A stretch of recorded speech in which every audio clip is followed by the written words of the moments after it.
Yes, yes. I'm gonna use the fucking Oliver meme. Calm down. I'm gonna use the meme that only people who play video games or who watch me play video games understand. Don't worry. Yes, I caused the Korean martial law to happen because I played.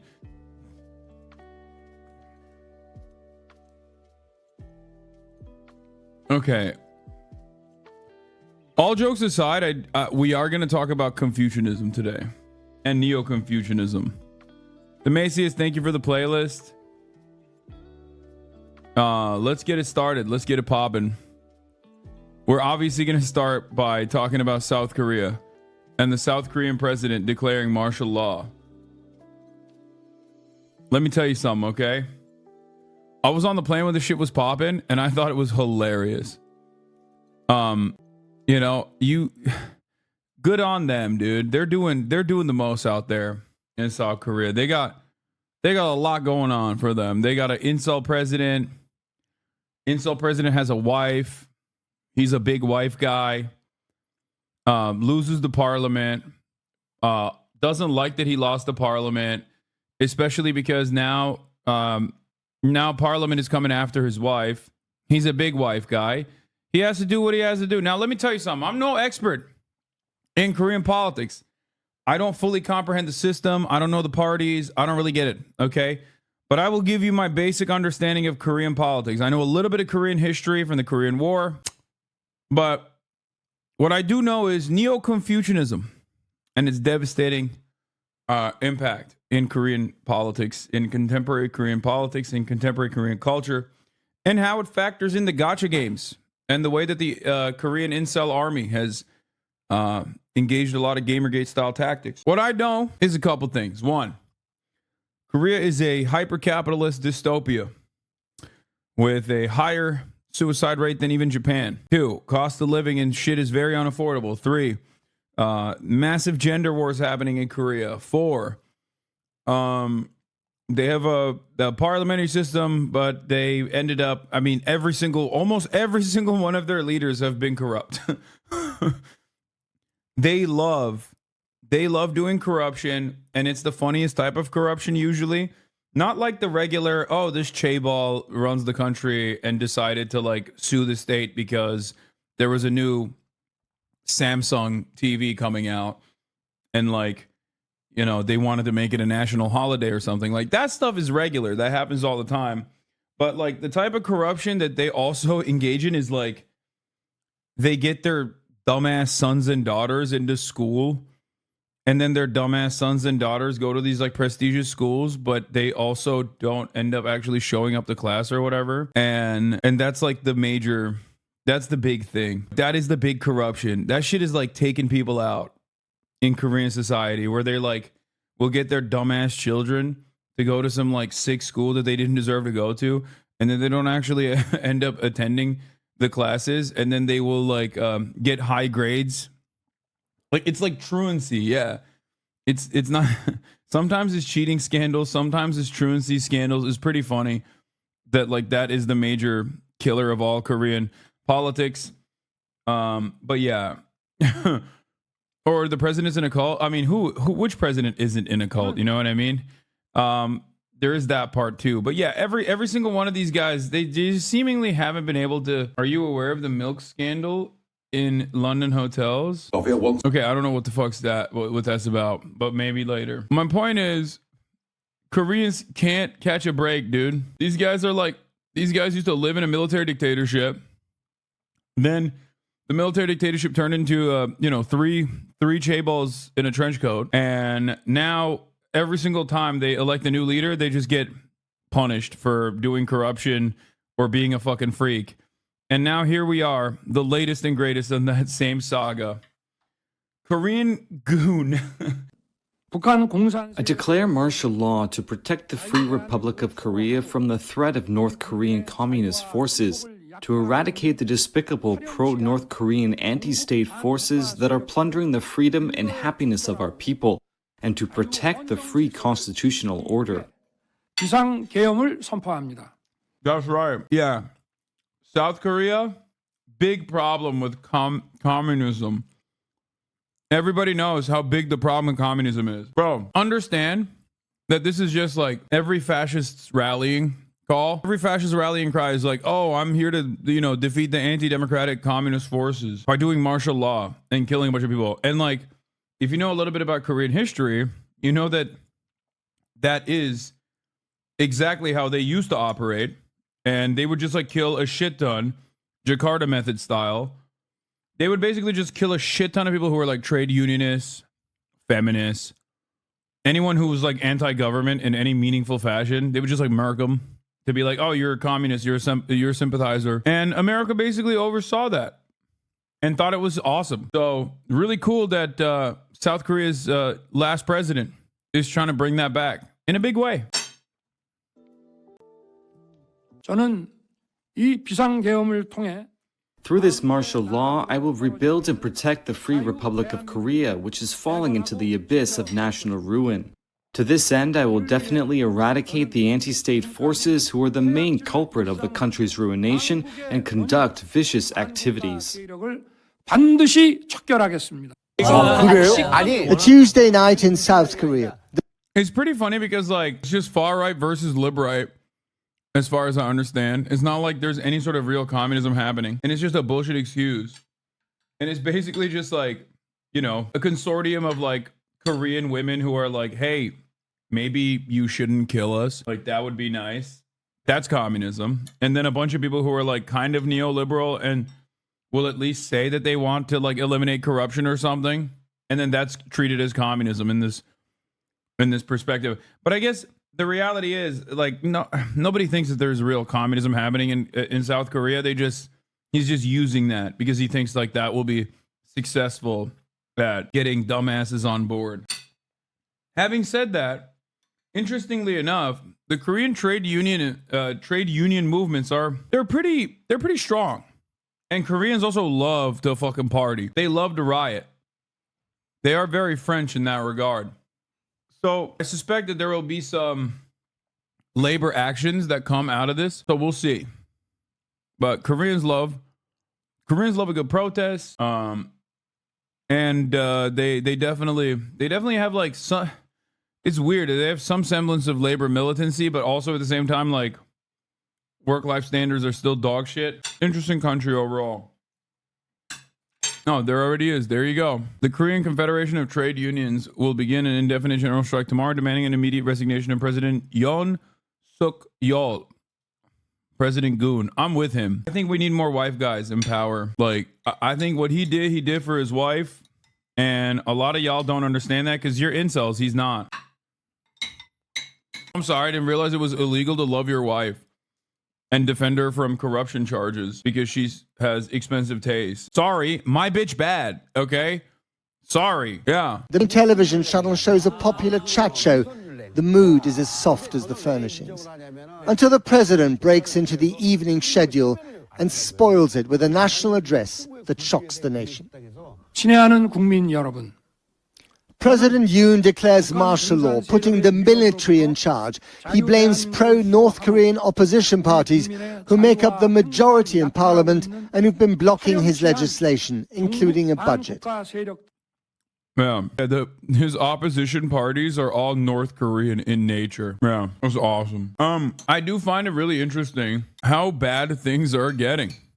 I will say, it is an interesting predicament. It almost feels like neoliberalism on overdrive for the past fucking 3-4 decades now, without any sort of serious contender, ideological, on the global stage.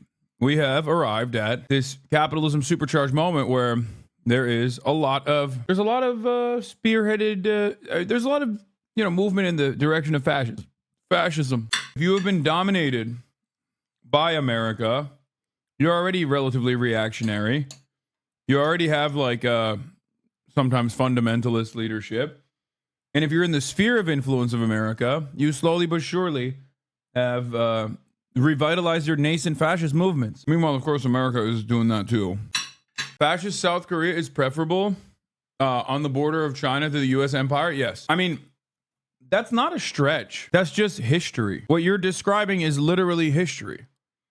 That is what happened. Like, people think Korea was always this like shining beacon, like the Japan of the 90s. It wasn't. Shit sucked. It was a military dictatorship, and America kept it that way because it suited its political purposes in the region. That tikka masala was kind of ass, I'm not gonna lie. So yeah, something to remember. Parliament in this building should now be suspended. But it's also the only body that can overrule the president and his martial law by voting against him. Cue a midnight dash for Parliament. First, the army. Heavily armed soldiers enter the back doors of the building. Others take a more direct route. And some need a little extra help. But opposition leaders have also summoned lawmakers and supporters to the National Assembly. This party boss...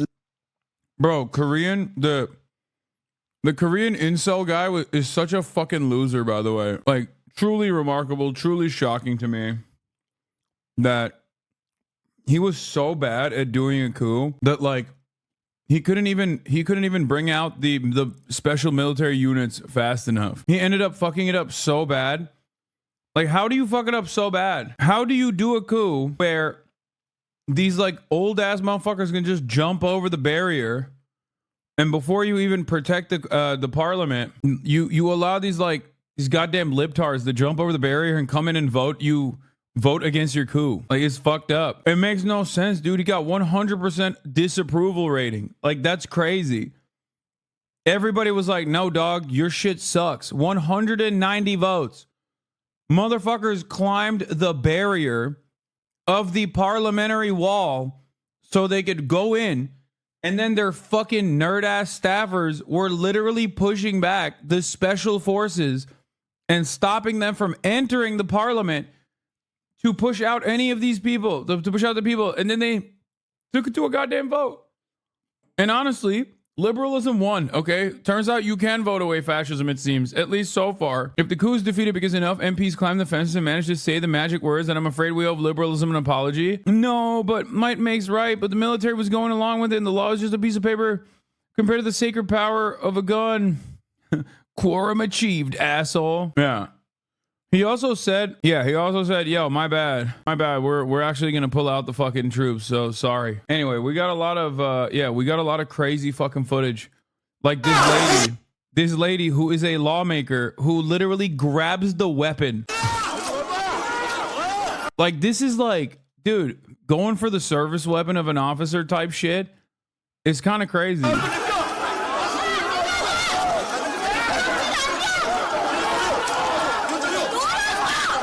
She's literally like, give me the gun, bitch. Guys, you misunderstand. Koreans don't have guns, so they don't know what it is. They just don't know what it is. That's what it is. That's the problem. That's why they don't understand it's deadly to do that. This kind of stuff is so sick, but I'm always worried that I'm going to hype up some lady, and then a week later, I'm going to find out that she's like a fucking psycho. You know what I mean? Half the time, whenever you see stuff like this, you'll be like, oh, look at this massive protest. And then you find out they think it's illegal to even have gay thoughts or something. You know what I mean? Now, I'm not saying this lady's like that, but it happens quite frequently in international politics. He's the descendant of an independence activist against Japanese imperialism and graduated from Elha Women's University that led the impeachment of the former President Park Geun-hye. Okay, well, I dig that the grandpa was an independence activist and Japan calls him a terrorist. She is On Gueryong. She's part of the Democratic Party, which is known to be very centrist, but labeled as extreme leftism. Yeah, Korean politics is awesome. That's why I'm laughing. Like, the fucking, the goddamn incel president is like, yo, these guys are doing North Korean style communism here. They want to do Jusha. And the Jusha is like child tax credits. The Jusha is like, hey, why don't we actually not make it a 70-hour work week? I think we should keep it at the reasonable 67 it was at, sir. And then he's like, oh, that's the most communist thing I've ever heard in my life. Also, I'm fucking up the numbers, but it's not even a joke. That's literally what happened. Like I'm exaggerating on the numbers, but like that's what the president literally did. So that's not even a joke. It's crazy. They'd be like, can the unions get weekends off? They're like, this is the most extreme leftist position we've ever heard in our lives. What the fuck are you saying? It's you want Jusha style self-reliant North Korean communism. We will not allow it. I mean, this is bad as fuck, dude. She's a bad bitch for this. This is crazy. Also, what is up with the North Korean Special Forces, man? What is up with the North Korean Special Forces? I mean, as much as I respect them for having trigger discipline and not like unleashing hell upon this civilian population, half of them are fucking congresspersons or whatever. I said North Korea, my bad. Yeah, it's just wishful thinking. Sorry. Yeah, South Korean Special Forces are just like, what's happening here? I've never seen people get pushed over so much with this much gear. It's kind of wild.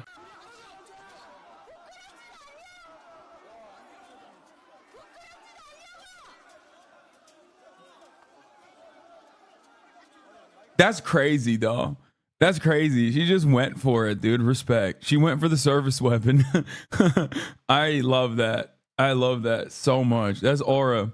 Speaking of aura, this is not the motherfucker that got stabbed in the neck, is it? Chat, is this the guy who got stabbed on the neck like a week ago or some shit? Like it wasn't that long ago. This dude, not a week ago, but like he got stabbed in the neck like 2 months ago. Okay.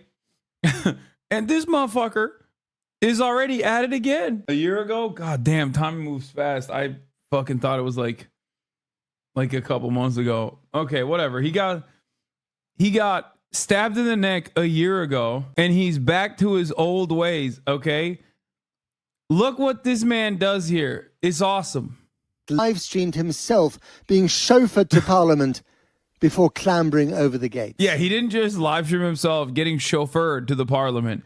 He live streamed himself breaking into the Parliament and jumping over the gate. Inside. There is nothing fucking funnier than that, dude. I love that. That's so awesome. And guess which platform they couldn't do any of that on? Twitch.tv, because Twitch Korea is now gone. Imagine the content that would be on Twitch right now if Twitch Korea still remained, dude. MPs and journalists scrambled to get to the chamber. Outside the gates, the scuffles continue in a cloud of tear gas and a flash of cameras. Here, a member of parliament is seen grabbing a soldier's gun, shouting, "Are you not ashamed?" Others remember the last time martial law was imposed in this country, before South Korea shook off military dictatorship to become one of the most prosperous and vibrant democracies in Asia. And what happens in South Korea has... Bro, like, no disrespect. This is not like shitting on South Korea at all. I just don't think America has a vibrant democracy either. It is funny though when people are like, oh, you don't understand. South Korea, this vibrant democracy. Like the only reason why they're saying that is so they can compare it to North Korea, which is bad, right? Like who the fuck in the Western world has their shit in order at this point? I'm serious. I'm not even kidding about this. Like we have fascists everywhere, dude. Motherfuckers are saying France. Oh yeah, it's real vibrant over there. Remember when Macron was like, I am not going to follow the democratic wishes and precedent set forth by, and I'm just going to refuse to fucking put anyone from the senior partner in the coalition that won in the previous election into a position of power. Yeah. Macron Loki did a centrist coup. He did it already in France. Oh, sucks. Repercussions well beyond its borders. A short missile's flight away from Seoul is North Korea, where dictator Kim Jong-un rules his nuclear-armed dystopia with a constant threat of invasion of the South, now in political turmoil. There to stop the North from trying it on are 29,000 US troops in one of the biggest American bases overseas. They've been here since 1953, the end of the Korean War. What will happen to them after President Trump takes office? One of the many questions with regional implications. Back to tonight, back to Parliament. As the standoff continues, the opposition parliamentarians who've made it into the building vote against the martial law. The result is 100. I also don't understand it. It's like, why do we have so many troops and so much money that we're spending overseas that we have no control? When this motherfucker pulls this shit off, one phone call, dude. Hey, President Goon, let me tell you something, okay? Stand the fuck down, bitch. Fuck you mean you're doing martial law? Stand down.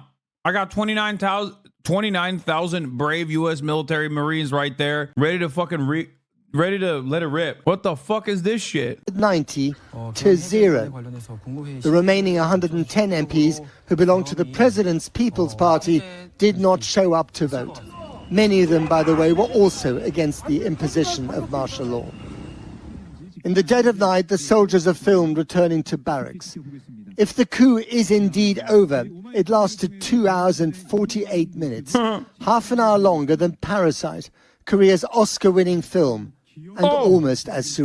Oh, that's fucked up. That's fucked up. You can't be comparing it to Korean works, man. That's crazy. It's fucked up. Respect, though. Surreal. Well, let's take you live to Seoul, the South Korean capital, where we're joined by John Nielsen-Wright, who's head of the Japan and Korea's program at the Center for Geopolitics at Cambridge University. Welcome to the program, John Nielsen-Wright. Is it all over as far as you can tell? It's too early to say, I'd say. I mean, it's reassuring to have seen the National Assembly vote so decisively to overturn the president's order. But we've had no clarification about the role of the military. And I knew that as soon as he said Cambridge, someone was going to be like, Cambridge, you might meet that guy tomorrow. It's like, no, dude, he's in Seoul, okay? I'm in London, chat. I will not be meeting the fucking head of the, I don't know, the Japan Korea Bureau of Cambridge or whatever the fuck his title is. He could come back. Yeah, I think he's got a lot going on over there. What time you meeting him? Fuck you, man. the president himself has been silent. The reassuring news is, of course, that the media continues to function. South Koreans are able to follow this story, but it is unquestionably a moment of, I think, acute tension. It should be noted that the leader of the president's party, the PPP, himself came out and said very decisively, this is unconstitutional. And there are demands for the president to resign or to be impeached and ultimately to be prosecuted. I mean, you know the place well. Did this come out of the blue? South Korean politics has always been very, very fractious, and it's got more fractious in recent years. And I think that's the clue to understanding why President Yoon has acted. I mean, he claimed that this is an attempt to... That's an amazing analysis from Cambridge's very own Korea guy. Oh, South Korean politics is always fractious. Yeah, that's what I said. Okay? I can say that because I'm a fucking idiot. You are an academic. You can't just be like, oh, it's very complicated. Yeah, that's the way I analyze it because I don't know anything because I'm a fucking idiot. Oh, it's very fractious. To deal with a threat from North Korea and its alignment with these progressive politicians. But the evidence for that is pretty much non-existent. President Yoon was facing pressure from a National Assembly that was wielding its legitimate democratic muscle to call for the impeachment of prosecutors who had been asked to investigate allegations of corruption, insider trading surrounding the president's wife, the First Lady. They decided not to proceed, and that was, I think, the spark, if you like, for the opposition politicians to demand that those prosecutors be... I feel like I'm going crazy, but like low-key, our politicians are so much cooler at doing crimes. Like maybe the standard is so fucked up because like America basically legalized bribery a long time ago. So then like you truly have to do something extraordinary to get in trouble. But when I think about like, you know, the past couple of years of Democrats caught in these like crazy affairs, these crazy scandals, like the only thing that comes to mind that's like kind of silly is Eric Adams. And he's the mayor of New York, right? What did Eric Adams do? He got, you know, a bunch of free flights so that he could let the Turkish consulate building get away with not passing a fire inspection or just like refuse to say something on our Armenian Genocide Recognition Day or whatever, right? But then you got the Bob Menendezes who are, you know, opening up halal meats markets through their Egyptian partners and ensuring that this like one singular Egyptian American company has like a monopoly on halal meat distribution in the country. And he's getting paid in gold bars. And then and then you got, Henry Cuellar, another similar situation with like Azerbaijan. I guess my point is, and then you look at Korean corruption and it's like, yeah, this dude's wife got like a nice fucking jacket. Okay. And then the prosecutors were like, you can't do that. It's illegal. Okay. And basically, the president was like, how dare you do that to my wife? If you don't impeach these prosecutors, I am going to do martial law. And then did martial law.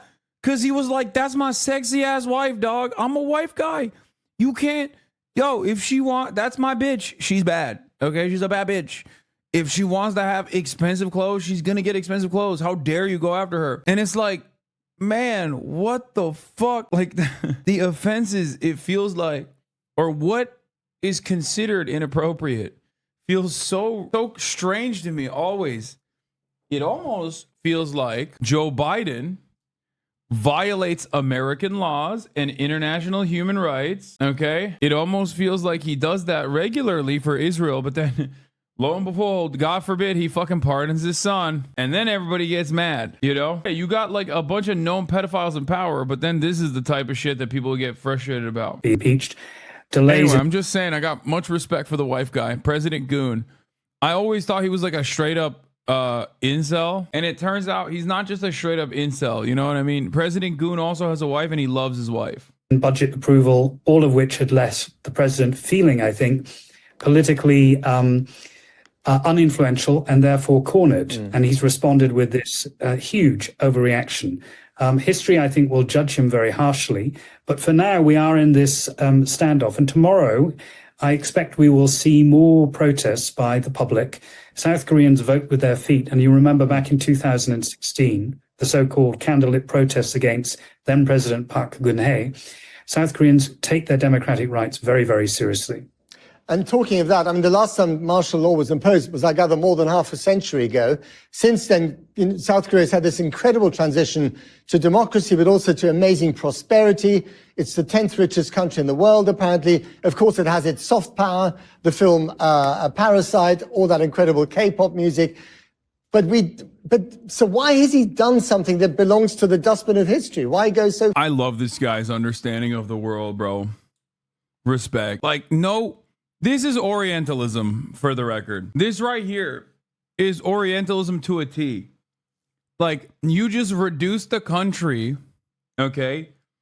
And the dynamics. Like, I joke about politics a lot, but at least it comes from a place of, like, somewhat understanding how human beings operate.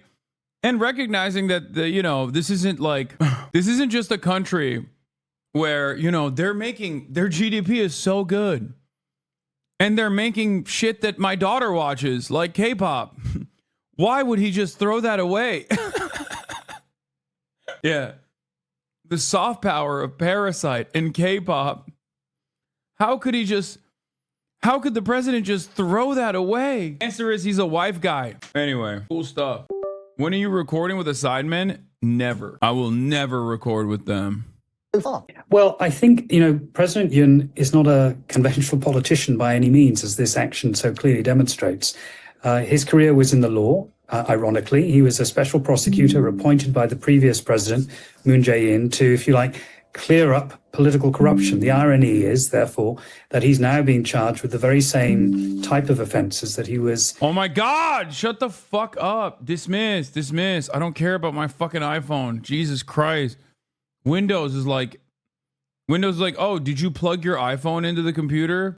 You have to restart it immediately. Actually, we're just going to do it anyway. I'm like, no, I don't want to restart it. They're like, no, you have to restart it. Please restart your computer. Please. I'm Windows. I'm Mr. Windows.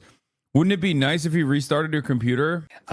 Responsible for investigating him before. Special prosecutors, however, have often been seen as something of a law unto themselves. And that reflects, if you like, what I would describe as Yoon's almost authoritarian temperament, which has inclined him to take this, I think, hugely mistaken step in calling for martial law. In all of this, of course, other countries look on with, I think, a sense of anxiety, and it remains